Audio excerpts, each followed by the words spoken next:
Case law Urdu में खुश आमदीद। आज की इस वजाहती तज्जिये में हम सुप्रीम कोर्ट ऑफ पाकिस्तान के एक बहुत ही अहम फैसले की गहराई में जाएंगे। केस का नाम है मोहम्मद मनव्वर बनाम सरकार और इसकी साइटेशन है जेल पिटिशन नंबर 144 साल 2022। अगर आप कानून के तालिब इल्म हैं या प्रैक्टिस करने वाले वकील हैं तो यकीन जाने ये सेशन आपके लिए बहुत ज़बरदस्त होने वाला है, क्योंकि इसमें हम फौजदारी कानून की बिल्कुल बुनियादी बातों को परखेंगे। आगे बढ़ने से पहले जल्दी से देख लेते हैं कि आज हम किन किन चीज़ों को डिस्कस करने वाले हैं। हम शुरुआत करेंगे कुछ अहम कानूनी इस्तिलाहात और केस के पस मंज़र से। फिर हम चश्मदीद और मेडिकल सबूतों का मवाजना करेंगे। ये जानेंगे कि अदालत ने कुछ सबूतों को क्यों मुस्तरद किया, अहम कानूनी निकात क्या थे और आखिर में सुप्रीम कोर्ट का हतमी फैसला क्या आया। तो चलें शुरू करते हैं। सबसे पहले बात करते हैं केस के तारुफ और उससे जुड़े कुछ अहम तसव्वुरात की। यहाँ एक ख़ास कानूनी इस्तिलाह को समझना बहुत ज़रूरी है और वो है सोरोसाइड, यानी अपनी ही सगी बहन को कत्ल कर देना। देखिए, सुप्रीम कोर्ट ने इस पर बहुत गहरा मुशाहिदा दिया है। उनका मानना है कि जब एक भाई जिसका काम अपनी बहन की हिफाजत करना है वो ही उसकी जान ले ले तो ये कोई आम जुर्म नहीं है।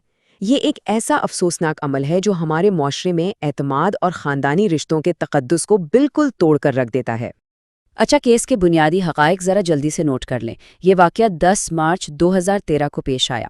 इसमें मुल्ज़िम का नाम मोहम्मद मुनव्वर है और अफसोसनाक बात यह है कि मक़तूला कोई और नहीं, इसी की सगी बहन मुसम्मात शबाना बीबी थी। शुरुआत में ट्रायल कोर्ट ने इस मुल्ज़िम को उम्र कैद की सज़ा सुनाई थी। ये तो हो गई बेसलाइन। अब देखते हैं कि असल में हुआ क्या था। आइए उस दिन की तरफ चलते हैं और इस वाक़े के पस मंज़र पर एक नज़र डालते हैं। फौजदारी कानून यानी क्रिमिनल लॉ में वक्त की अहमियत सबसे ज़्यादा होती है। टाइमलाइन देखिए, ये वाक़या दोपहर 12:30 बजे पेश आता है और ठीक दोपहर 1:40 पर यानी सिर्फ 1 घंटा और 10 मिनट के अंदर अंदर FIR दर्ज हो जाती है, और वो भी उस पुलिस स्टेशन में जो जाए वकुआ से 13 किलोमीटर दूर था।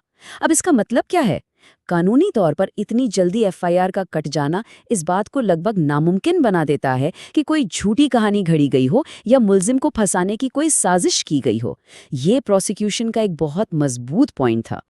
अब हम इस केस के सबसे अहम हिस्से की तरफ आते हैं, जो है चश्मदीद और मेडिकल सबूत। देखिए, क्रिमिनल केसेस में मेडिकल एविडेंस की अहमियत बहुत ज़्यादा होती है। यहाँ चश्मदीद गवाहों यानी ऑक्यूलर अकाउंट को बिल्कुल मेडिकल सबूत के सामने रखकर परखा गया।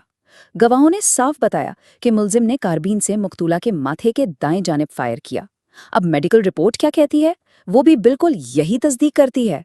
फोरेंसिक में खोपड़ी और चेहरे के दाईं तरफ शदीद जख्म मिले और वहां से पेलेट्स भी बरामद हुए।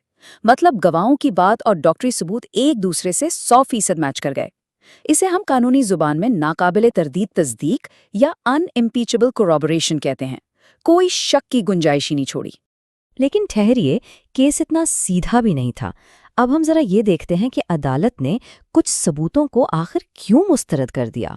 तो सवाल ये पैदा होता है कि जब सब कुछ इतना साफ था तो अदालत ने इस्तगासा यानी प्रोसिक्यूशन के बताए गए मकसद और हथियार की बरामदगी को क्यों मानने से इनकार कर दिया। ये इस तज्जिये का सबसे दिलचस्प और टेक्निकल हिस्सा है, जहां हमें अदालत की बारीक बीनी का अंदाजा होता है। तो चलें इस लॉजिक को डीकोड करते हैं। प्रोसिक्यूशन ने कहा कि कत्ल इसलिए हुआ क्योंकि मकतूला ने 17 साल पहले अपनी पसंद की शादी की थी और भाई इस बात पर रंजीदा था। लेकिन सुप्रीम कोर्ट ने इस लॉजिक को बिल्कुल रद्द कर दिया। जरा खुद सोचें, 17 साल गुजर चुके हैं। इस जोड़े ने एक पुरसुकून जिंदगी गुजारी, उनके 5 बच्चे भी थे। इतने लंबे अरसे के बाद अचानक पुरानी रंजिश की बुनियाद पर कत्ल कर देना, और वो भी बगैर किसी और ठोस सबूत के, ये बात कानून की नज़र में बिल्कुल भी हजम होने वाली नहीं थी। इसीलिए मोटिव को मुस्तरद कर दिया गया। और बात सिर्फ मकसद तक महदूद नहीं रही, असलहे की बरामदगी को भी अदालत ने निकाल बाहर किया। आप सोच रहे होंगे कि मुल्जिम की निशानदेही पर बंदूक तो मिल गई थी और फोरेंसिक लैब ने भी कहा कि ये बंदूक चलने के काबिल है, तो फिर मसला क्या था? मसला ये था दोस्तों कि ऐसा कोई फोरेंसिक सबूत सिरे से मौजूद ही नहीं था जो ये साबित कर सके कि मकतूला को लगने वाले छर्रे उसी मखसूस बंदूक से निकले थे। इस मखसूस मैच के बगैर वो बंदूक अदालत के लिए लोहे के एक टुकड़े से ज्यादा कुछ नहीं थी। इन दोनों चीज़ों को मुस्तरद करने के बावजूद सुप्रीम कोर्ट का मौक़िफ़ बहुत ज़बरदस्त था। अदालत ने अपने फैसले में वाज़े तौर पर लिखा کہ چشمدید گواہوں اور میڈیکل ثبوت کا آپس میں جو ملاپ ہے وہ عدالت کو اس ناقابل تردید نتیجے پر پہنچاتا ہے کہ دی گئی سزا بالکل درست ہے، اس میں کوئی قانونی خامی نہیں ہے۔ یعنی سمجھنے کی بات یہ ہے کہ اگر قتل کا مقصد اور آلہ قتل ثابت نہ بھی ہو سکے لیکن باقی ماندہ ثبوت اتنے ٹھوس ہوں تو وہ سزا برقرار رکھنے کے لیے کافی ہوتے ہیں۔ آئیے اب ان مخصوص قانونی نکات اور قوانین پر نظر ڈالتے ہیں جن پر اس فیصلے کی بنیاد رکھی گئی ہے۔ خاص طور پر قانون کے طلباء کے لیے یہ سمجھنا بہت ضروری ہے کہ عدالت کے سامنے 3 بڑے چیلنجز تھے۔ پہلا، فوری FIR کی قانونی اہمیت کو پرکھنا۔ دوسرا، گواہوں کے بیانات اور میڈیکل رپورٹس کے درمیان ٹھوس مطابقت دیکھنا۔ اور تیسرا اور سب سے اہم، کیا ہم مقصد اور ہتھیار کے ثبوت کو نکالنے کے باوجود سزا کو برقرار رکھ سکتے ہیں؟ سپریم کورٹ نے ثابت کیا کہ اگر آپ کے چشمدید گواہ قدرتی اور سچے ہیں تو بالکل ایسا کیا جا سکتا ہے۔ یہاں تعزیرات پاکستان یعنی پاکستان پینل کوڈ کی دفعہ 302 ذیلی دفعہ B اپلائی کی گئی ہے۔ اس کا مطلب بہت سیدھا سا ہے، قتل عمد یعنی کسی کو جان بوجھ کر پورے ارادے سے قتل کرنا۔ اس جرم کی سزا یا تو سزائے موت ہوتی ہے یا پھر عمر قید، اور اس کیس میں ٹرائل کورٹ نے اسی دفعہ کے تحت عمر قید سنائی تھی۔ تو اس ساری بحث کے بعد آخر نتیجہ کیا نکلا؟ آئیے حتمی فیصلے کی طرف چلتے ہیں۔ بالآخر ثبوتوں اور قانونی پہلوؤں کی باریک بینی سے جانچ پڑتال کے بعد سپریم کورٹ نے ملزم کی اپیل کو خارج کر دیا اور سزا کو برقرار رکھا، یعنی محمد منور کو عمر قید اور ورثہ کو 1 لاکھ روپے معاوضہ ادا کرنا ہوگا۔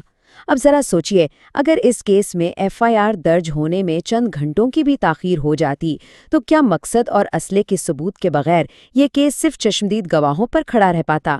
یہ ایک ایسا سوال ہے جو ہر وکیل کو سوچنا چاہیے۔ خیر، آج کے اس قانونی تجزیے میں اتنا ہی۔ اگر آپ کو یہ سیشن معلوماتی لگا ہو تو مزید ایسے ہی کیسز کو سمجھنے کے لیے کیس لا اردو کو ضرور سبسکرائب کریں۔ اپنا خیال رکھیے گا۔ اللہ حافظ۔